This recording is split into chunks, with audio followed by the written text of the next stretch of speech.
Thrust engine है, 67 kilometre पर litre. Seriously?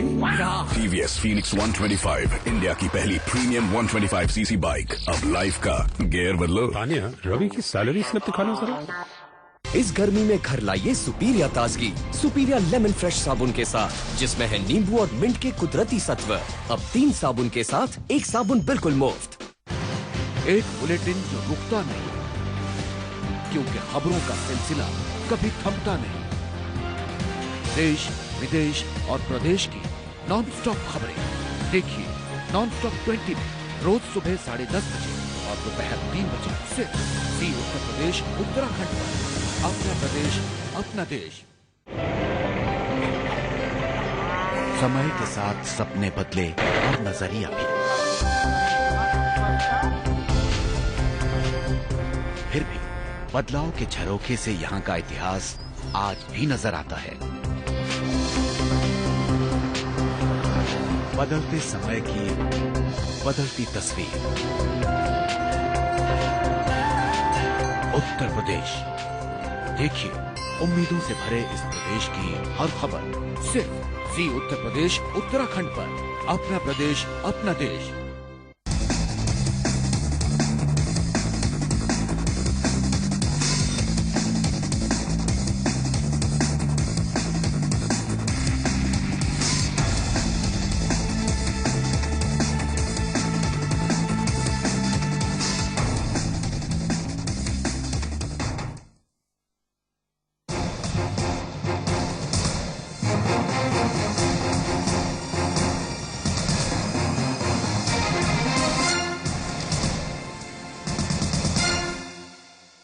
नमस्कार, आज के इस खास कार्यक्रम में आपका स्वागत है। आज हमारे साथ हैं भारतीय जनता पार्टी के पूर्व महासचिव, थिंक टैंक और जन समस्याओं को लेकर आंदोलनरत श्री गोविंदाचार्य जी।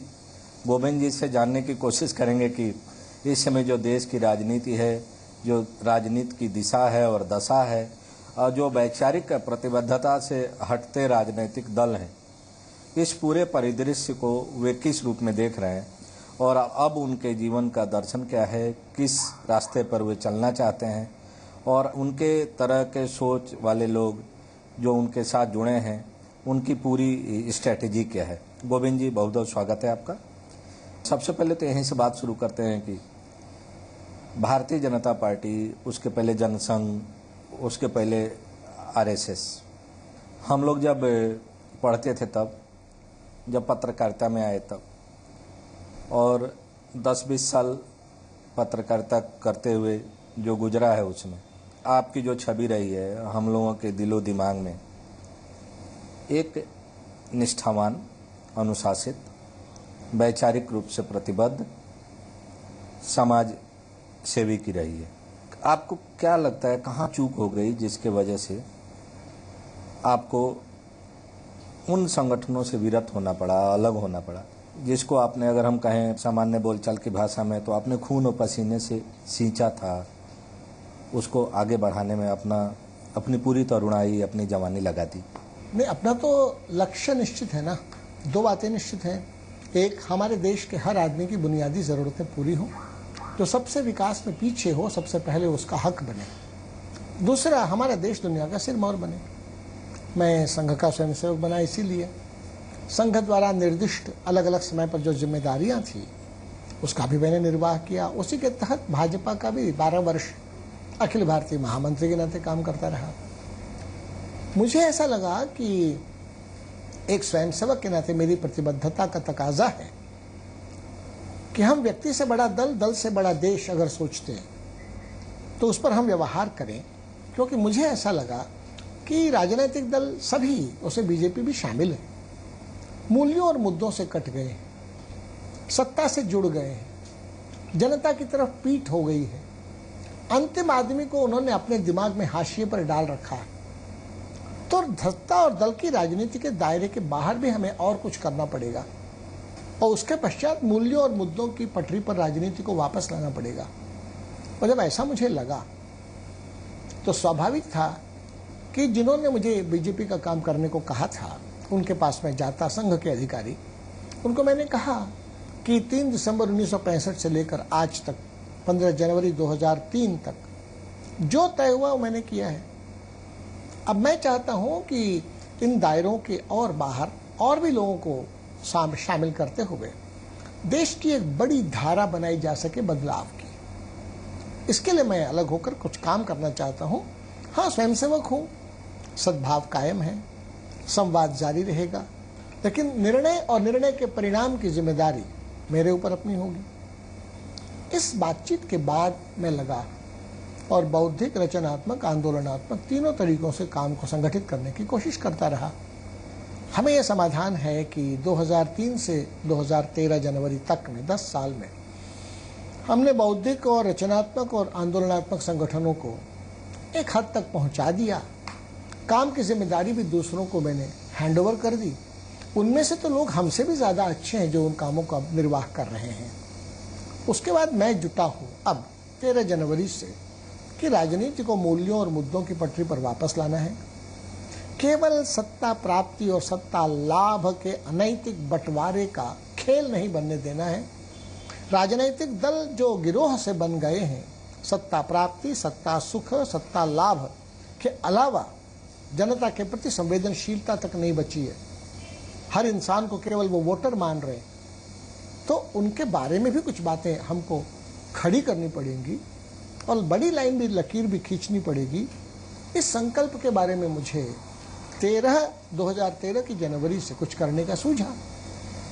अब मैं उसमें लगा हूं। गोविंद जी, सबसे खास बात यह है कि ऐसे राजनीतिक दल जो कि दावा नहीं करते हैं कि वो आदर्श आधारित, मूल्य आधारित राजनीति करते हैं, ऐसे राजनीतिक दल जिनका कोई, हम कह सकते हैं कि माई बाप नहीं है, वो अपने आप में सेल्फ स्टाइल्ड राजनीतिक दल हैं। अपने सुविधा के अनुसार, अपने रिक्वायरमेंट के हिसाब से अपना चाल, चरित्र, चेहरा बदलते रहते हैं।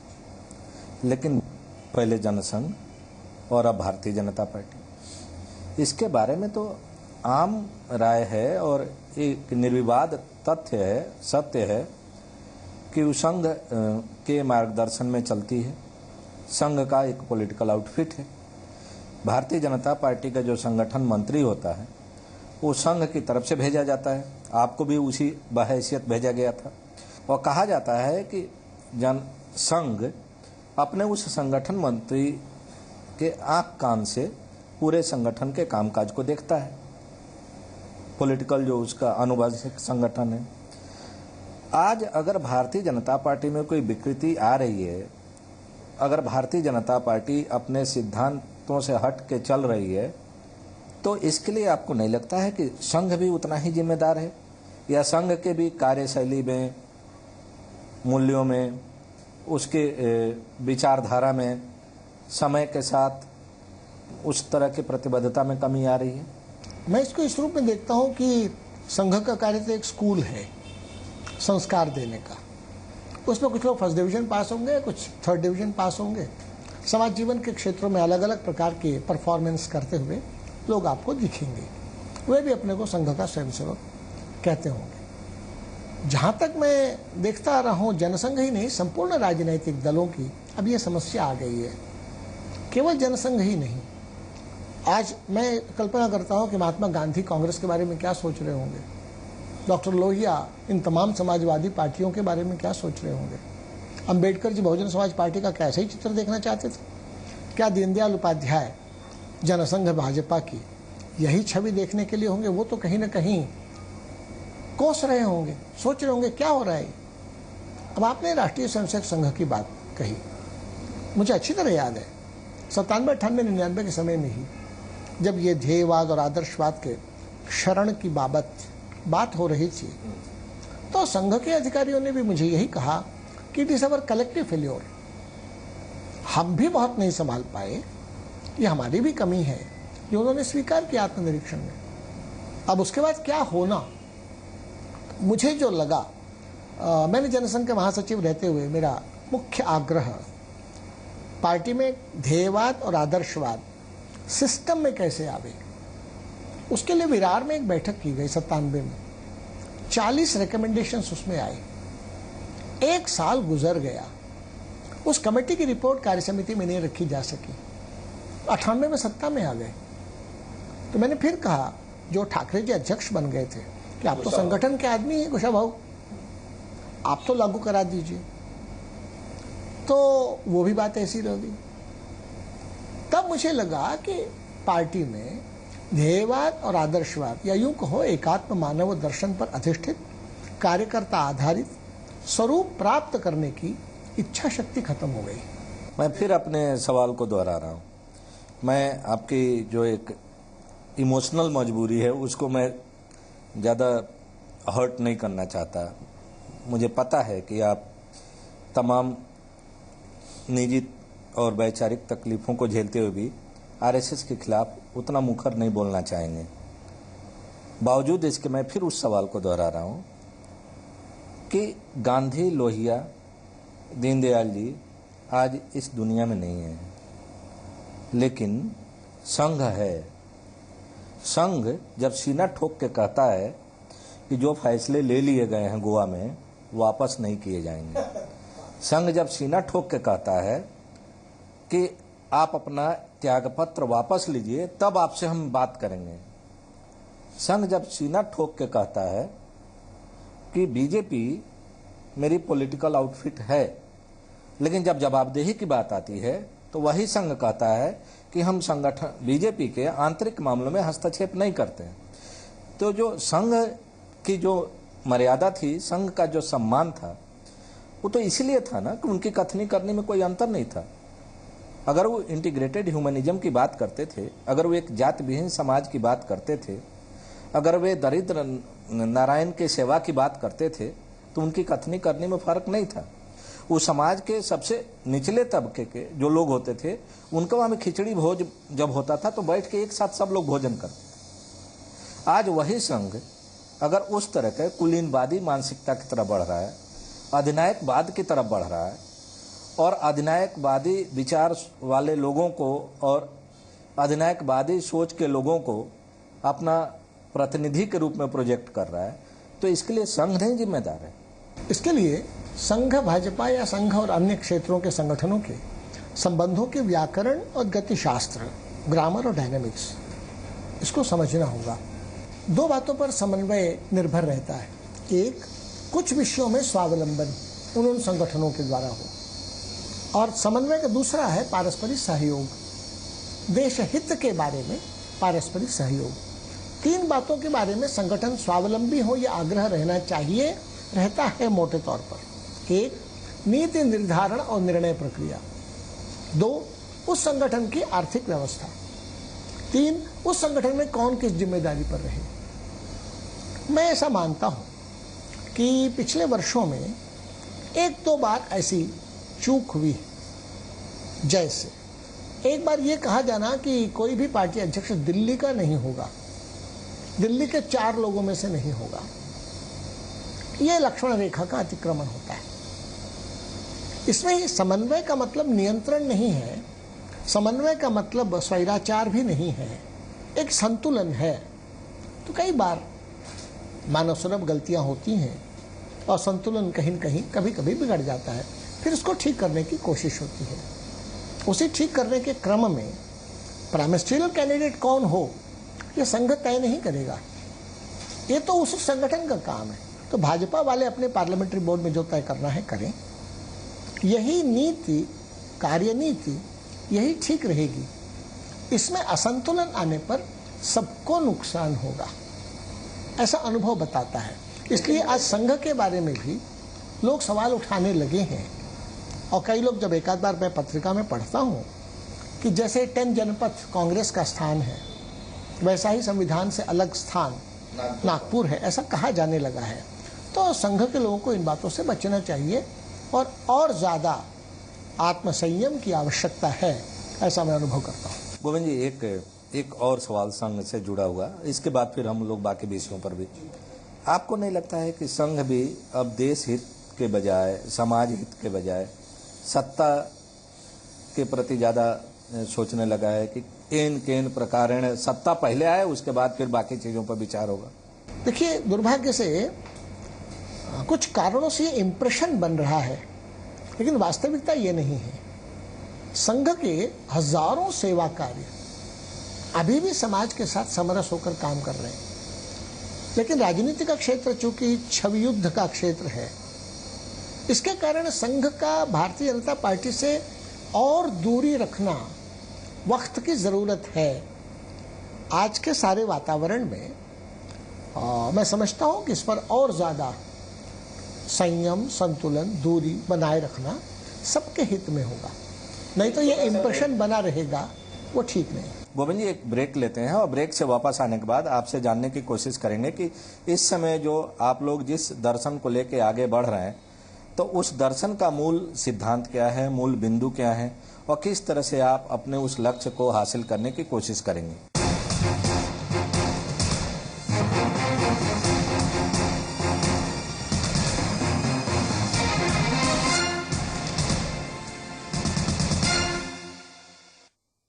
प्रायोजक हैं ऑन, खेलो फुल ऑन।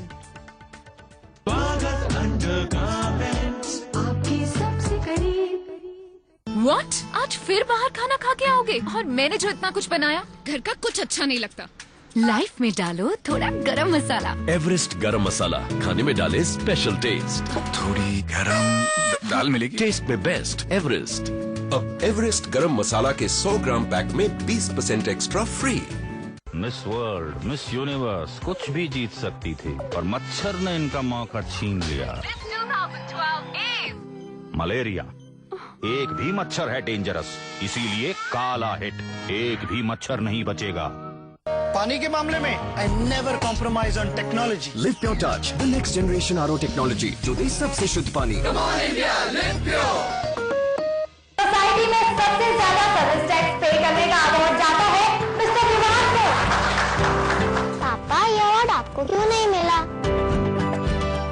बेटा, ये अवार्ड आपके पापा को भी मिलेगा, क्योंकि अब सरकार लाई है वॉलंटरी कंप्लायंस एनकरेजमेंट स्कीम 2013। इस योजना के तहत नॉन फाइलर, स्टॉप फाइलर और त्रुटिपूर्ण सेवा कर रिटर्न फाइल करने वाले 1 अक्टूबर 2007 से 31 दिसंबर 2012 तक के डी सेवा कर की सत्य घोषणा करके ब्याज, जुर्माना और अन्य कार्यवाहियों से छूट पा सकते हैं। और हाँ, ये भुगतान 2 किस्तों में भी किया जा सकता है। सेवा कर अदा करें, खुद पर गर्व करें। Walk with me, walk with me, come walk with Flight. Walk, walk, walk with Flight. Walk with me, walk with me. Flight, fashionable and light. Flight.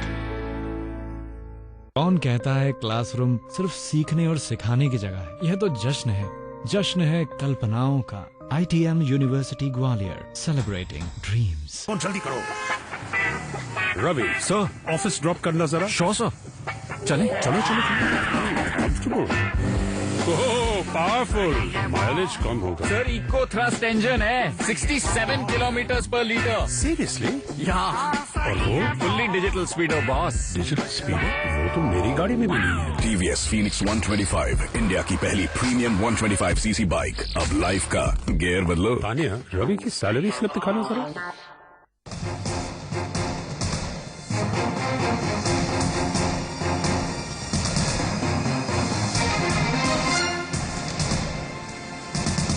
Break के बाद आपका स्वागत है। और ब्रेक पर जाने के पहले हम लोग बात कर रहे थे राष्ट्रीय स्वयंसेवक संघ के बारे में, संघ और भारतीय जनता पार्टी के रिश्तों के बारे में। अब हम आपसे ये जानना चाह रहे हैं कि जो आपकी अगली यात्रा है या भावी कार्य योजना है, उसमें जिस तरह के लोग आपके साथ जुड़ रहे हैं, अभी जो पोस्टर आपके बगल में लगा है, इसमें एक श्री आरिफ मोहम्मद खान साहब हैं। तमाम जो युवा पीढ़ी है या जो 70% नए मतदाता आए हैं, उनको शायद पता नहीं होगा कि आरिफ साहब का बैकग्राउंड क्या रहा है। कांग्रेस के बाद बहुजन समाज पार्टी, बहुजन समाज पार्टी के बाद अब सामाजिक कार्यकर्ता के हैसियत से इस तरह के लोगों को साथ लेके आपको लगता है कि आप अपने इस जो लक्ष्य है आपका, उसको पूरा कर पाएंगे? इसमें एक छोटा करेक्शन की मैं बात कहूंगा कि नए नए प्रयोग करने की तो हर एक को स्वातंत्र है। प्रेरणा क्या है? सत्ता प्राप्ति, सत्ता सुख, सत्ता लाभ। मैं मानता हूं कि श्री आरिफ मोहम्मद खान के जीवन के साथ ये आरोप नहीं जोड़ा जा सकता, क्योंकि जब वो सत्ता में थे तो सिद्धांतों के लिए सत्ता छोड़ा था आरिफ मोहम्मद खान ने। सबको मालूम है शाहबानो केस, और खासतौर पर अल्पसंख्यक समुदाय में तो नौजवानों को मालूम ही है। और अब जो उनका अनुभव है कि मुस्लिम समाज के नौजवान लड़के लड़कियां, उनकी सोच विभाजन की खुमारी से मुक्त होकर आगे के कदम सोच रही है, तो मैं मानता हूं कि श्री आरिफ मोहम्मद खान जितना ज्यादा आगे की नई पीढ़ी के अभिप्सायों के साथ जुड़े हुए हैं, शायद ही और कोई होगा उस प्रकार का। और सिद्धांतों के लिए राजनीति उन्होंने की, ये उनका प्लस पॉइंट है जो आगे भी काम आएगा राजनीतिक प्रयोगों में। गोविंद जी, हम फिर आरिफ साहब को ही केंद्र में रख के आपसे बात करेंगे। आरिफ साहब की ससुराल कानपुर में है। वो जिस परिवार में उनकी ससुराल है, वो कानपुर के माना जाता है कि एक संप्रदाय विशेष के राजनीति करने वाले कुछ मौलवी लोगों में एक हुआ करते थे, जो उनके ससुर साहब थे। उनके जो बाकी रिश्तेदार हैं, कुछ एनजीओ में शामिल हैं, एनजीओ चलाते हैं, कुछ आपके अरविंद केजरीवाल साहब के साथ जुड़े हैं, और उसी में से एक व्यक्ति आरिफ साहब आपके साथ जुड़े हैं। आरिफ साहब को एक प्रतीक मान के एक केस स्टडी के तौर पर बात कर रहा हूं मैं। ऐसे तमाम और चेहरे दिखेंगे कल परसों नरसों, जी हाँ, जब आपका आंदोलन आगे बढ़ेगा। तो जिस तरह से अन्ना हजारे के साथ तमाम ऐसे लोग जुड़ गए जिनका कि अपना वेस्टेड इंटरेस्ट था, और अन्ना हजारे की छवि, अन्ना हजारे की गुडविल को उन लोगों ने अपने अपने ढंग से एक्सप्लॉइट करने की कोशिश की। आप इस तरह के लोग, आपके उस इतने लंबे अरसे के जो आपकी तपस्या है, उसकी मार्केटिंग न कर लें, इसके लिए आप क्या प्रिकॉशंस लेने? मुझे अच्छी तरह से याद है, हमने ही आदरणीय जयप्रकाश नारायण जी को बिहार में CPML के लोगों को आंदोलन में शामिल करने के लिए आग्रह किया था, और मेरे कहने पर जेपी ने सत्यनारायण सिंह से बातचीत भी की थी। उस समय भी बात उठी थी, वो तो अति वामपंथी हैं। जेपी से बात हुई और हम संघ के थे, हमको कोई आपत्ति नहीं थी, क्योंकि जो जो आंदोलन की आंच और गर्म होगी, जो असली नहीं होंगे वो पिघल जाएंगे ना। यही बात जेपी ने सत्यनारायण सिंह को कही। जब सत्यनारायण सिंह ने कहा था कि आरएसएस वालों को हटाइए तब हम शामिल होंगे, जेपी ने कहा हमसे पहले से वो लोग आंदोलन में हैं, तुम चलो साथ आंदोलन के मुद्दों के साथ। ईमानदारी कोई नहीं बरतेगा तो स्वयं किनारे हो जाएगा। और मैं जहां तक जानता हूं, श्री आरिफ मोहम्मद खान को मैंने एक अच्छे इस्लामिक स्कॉलर के नाते से देखा, और अभी की दुनिया की सारी इस्लामिक हलचलों के बारे में एक निष्पक्ष वस्तुपरक दृष्टिकोण अपनाते देखा। आगे जो नौजवान है उनको अपना भविष्य कैसे ठीक बनाना है, इसके बारे में संवेदनशील देखा। अब उनके परिवार वालों की और बाकी की जो बात आपने कही, मैं तो उस पर बहुत ध्यान नहीं देता हूँ। मुझे एक रहीम का दोहा याद आ रहा है, वो अगर गलत हो तो आप करेक्ट कर लीजिएगा, बहुत साल पहले पढ़ा था कि कह रहीम कैसे निभे, हाँ, बीर केर के संग, वे डोलत रस आपने उनके फाटत अंग। तो मेरी शुभकामना है, अगर हाँ बिल्कुल, मुझे आपकी शुभकामना तो चाहिए ही, लेकिन मुझे आत्मविश्वास भी है कि वास्तव में सब लोगों का उपयोग देश के हित में होगा। और अभी तो आप जानते ही हैं, सत्ता का लोभ होता तो फिर हम लोग साथ क्यों जुड़ते हैं हमारे साथ। उनको तो बहुत से और भी पार्टियों के ऑफर्स होते हैं, MP मिनिस्टर बनने के तो चांस उनके पास बहुत थे। कहाँ हम लोगों के साथ जुड़कर दारिद्र्य के नाते से आगे बढ़ेंगे। इसलिए इससे ये सिद्ध होता है कि मकसद, लक्ष्य, सिद्धांत ज्यादा आकर्षक उनको लगे, न कि सत्ता। ये जो अपना आंदोलन शुरू होने जा रहा है, जिसकी कल मुझे उम्मीद है कि एक व्यापक रूपरेखा तय हो जाएगी, उसमें 3 मुद्दे जो हम लोगों को पढ़ने को मिला है, आपके जरिए एक वक्तव्य जारी हुआ था। क्या होगा थ्रस्ट उसका, आप थोड़ा सा डिटेल में उसको बताएंगे? जैसा आप जानते ही हैं कि सभी प्रमुख राजनीतिक दल एक से लग रहे हैं। रावण की लंका में सब 52 गज के लग रहे हैं। मुद्दों मूल्यों से कट गए हैं, जनता से कट गए, सत्ता से जुड़ गए हैं, और सामाजिक परिवर्तन का जरिया बनने की बजाय वे सब सत्ता सुख, सत्ता प्राप्ति, सत्ता लाभ के चक्कर में लग गए और सभी प्रमुख राजनीतिक दल दुर्भाग्य से विदेश परस्त और अमीर परस्त नीतियां अपना रहे हैं। गरीबों की पूछ नहीं रही, उनके मुद्दे तो गौण हो गए, कॉर्पोरेट सेक्टर ही हावी हो गया। कार्य पद्धति की दृष्टि से देखिएगा, नीतियों के तहत तो सभी प्रमुख राजनीतिक दल अंतर्द्वंद्व के शिकार हैं, दोहरेपन के शिकार हैं और अवसरवादी नीतियां अपना रहे हैं। सत्ता में कुछ, विपक्ष में रहते तो कुछ बोलते हैं। सत्ता में जहां स्टेट्स में है वहां नीतियां भिन्न हैं, विपक्ष में है उन्हीं मुद्दों पर हल्ला मचा रहे हैं। ये दोहरापन है। सभी पार्टियों की कार्यशैली में साजिश और तिकड़म हावी हो गए हैं। ऐसी स्थिति में देश में एक राजनैतिक क्षितिज पर शून्यता है। इसको भारत परस्त, गरीब परस्त नीतियां, पारदर्शी और जवाबदेह कार्यशैली और कुछ नैतिक आचरण के मूल्य इतने तो अपनाकर नए प्रयोग हों, तो ऐसे नए प्रयोग धर्मी जितने लोग हैं, भगवान की दया से हमने कोशिश की संपर्क करने की, अच्छे लोग मिले हैं। एक एक जिले, 2 जिले, 4 जिलों में काम करते वाले, कुछ प्रदेशों में काम करने वाले लोग मिल गए और सबकी वही टीस है। और मैं छोटा हूं, कैसे कर पाऊंगा, ये भी सोचते हैं। नहीं, बूंद बूंद से घड़ा भरेगा। सब मिलकर आए, सोचें। सबकी ईमानदारी है। जब ईमानदारी है और अंतिम व्यक्ति के बारे में प्रतिबद्धता अगर है, बाकी छोटे मोटे मतभेद वो तो हल हो जाएंगे। लक्ष्य बड़ा हो तो आदमी अपनी कमजोरियों को वो हावी नहीं होने देता। लक्ष्य छोटा हो तो मन इधर उधर भटकता है। जैसे आप देखें, लोक समता पार्टी के जयप्रकाश नारायण हैं, नए प्रयोग धर्मी ही तो है। पीबी राजगोपाल, उनकी तपस्या को तो कोई इनकार नहीं कर सकता है। उनको कुछ लोग मानते हैं गांधीवादी हैं, कुछ लोग मानते हैं नक्सली हैं, लेकिन वो तो उस अंतिम आदिवासी के हितों के ही बारे में सोचते करते हैं ना। तो न्यस्त स्वार्थ वाले उनको जिस रूप में देखें, जाकी रही भावना जैसी, प्रभु मूरत देखी तिन तैसी। गोविंद जी, आप जब सक्रिय राजनीति में थे तो आपके साथ सैकड़ों हजारों की तादाद में लोग जुड़े हुए थे, जो आज की तारीख में कुछ अभी भी भारतीय जनता पार्टी में हैं, सक्रिय हैं, कुछ पार्टी छोड़ के चले गए, नए नए दल बनाए, फिर वापस कुछ लोग आ गए हैं भारतीय जनता पार्टी में।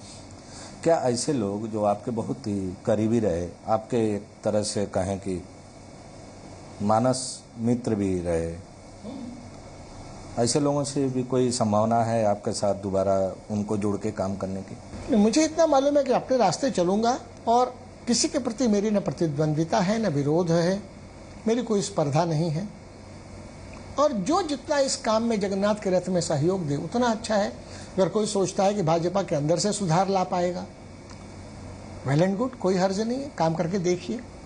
मेरा अपना आकलन है, मेरा अपना निष्कर्ष है। और आप अगर ईमानदारी से कहीं भी काम करें, नाम, यश, पद, प्रतिष्ठा, पैसा आपको विचलित ना करे, दिमाग पर हावी ना हो। और जो, जैसे लोहिया ने एक बात बहुत अच्छी कही थी कि जो सच है वो जोर से बोले और जो जहां है वहीं से बोले। आज के वक्त का तकाजा ये है। ये दोनों चीजें नहीं हो रही हैं। अरे दोनों चीजें जरूरी है। जो जहां है वहीं से बोले। पार्टियों में है तो व्हिप की परवाह न करे, कैरियर की परवाह न करे। चापलूसी करने से पद मिलने वाला हो तो पद को ठुकराने की हिम्मत रखे, वहां भी वो आदर्श प्रस्थापित करे। अर्ज है, हम ये थोड़े कह रहे हैं कि हमारे ही साथ रहोगे तो बड़े अच्छे हो ना। सभी पार्टी में अच्छे लोग हैं। अच्छे लोग सक्रिय हों, अच्छे लोग आग्रही हों, अच्छे लोग जोखिम लें, तो मैं उनके प्रति वैसा ही आदर का भाव रखूंगा कहीं भी हो। मैं मानता हूं सभी पार्टियों में अच्छे लोग हैं। बहुत बहुत धन्यवाद।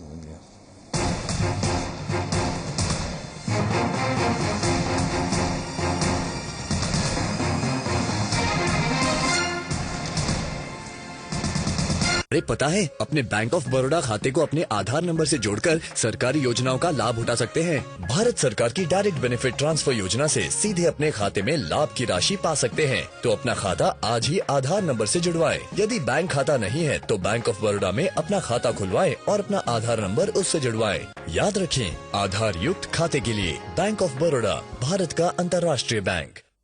चुन चुन के देख परख के कूट कूट के निखरे जो हो मिर्ची हम अपनाए जैसे एवरेस्ट का तीखा लाल। सही तीखा, सही लाल, तीखा लाल। Lava Iris 504Q. Change music and click pictures with a wave. Don't touch, just wave. कुछ रेशमी है, कुछ खुरदुरा,